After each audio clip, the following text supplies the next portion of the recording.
Surgery అయింది 95లో జర్మనీలో అయింది.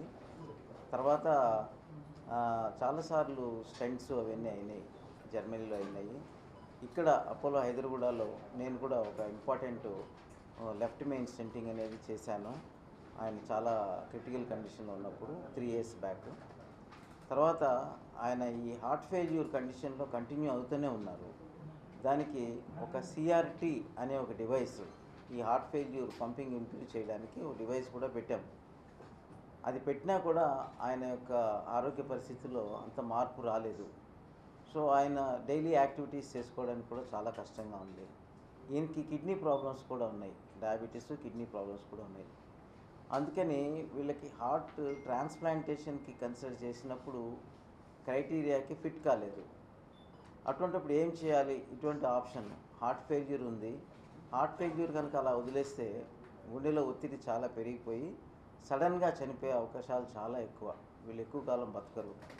సో ఈ పేషెంట్కి బిజినెస్ మ్యాన్, సో ఆయన యాక్టివ్గా బిజినెస్లో ఉండాలి, ఇంకా కొన్ని సంవత్సరాలు బతకాలి అనే కోరిక ఆయనకి చాలా ఎక్కువ ఉంది.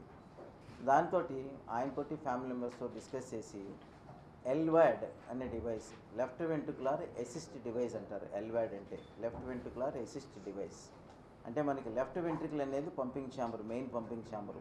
అది కనుక పంపింగ్ తగ్గిపోయినప్పుడు, ఒక 60% పంపింగ్ ఉండాల్సింది 20% పడిపోయి పంపింగ్ లేనప్పుడు మనం ఈ ఎల్వాడ్ అసిస్ట్ డివైస్ పెడతాం అన్నమాట. ఇది సర్జన్స్ చేసే పని. ఈ డివైసు మనకి ఇండియాలో అవైలబుల్ లేదు, మనకి అమెరికా నుంచి ఇంపోర్ట్ చేసుకోవాల్సిన డివైసు.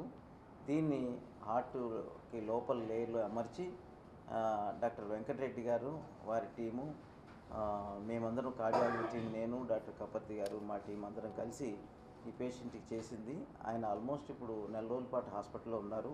వీళ్ళందరూ చాలా sick patients, but today is very active and is getting discharged. So on this occasion ఇవి ఒక 2 కేసులు అయినాయి హైదరాబాద్లో, కానీ ఇది మోస్ట్ అడ్వాన్స్డ్ డివైస్ ఇది. తర్వాత ఏంటంటే ఈ పేషెంట్ చాలా సిక్ పేషెంట్, ఎవరు బిలీవ్ చేయలేదు ఆయన ఈ స్టేజ్కి కూర్చుంటారని. ఈయనకి కిడ్నీ ప్రాబ్లమ్స్, రకరకాల మెడికల్ ప్రాబ్లమ్స్ ఉండి హై రిస్క్ పేషెంట్కి చేసినందుకు ఇది ఇన్ఫర్మేషన్ ఇస్తే 4 పేషెంట్స్ ఇటువంటి వాళ్ళకి ఉపయోగపడుతున్న ఉద్దేశంతో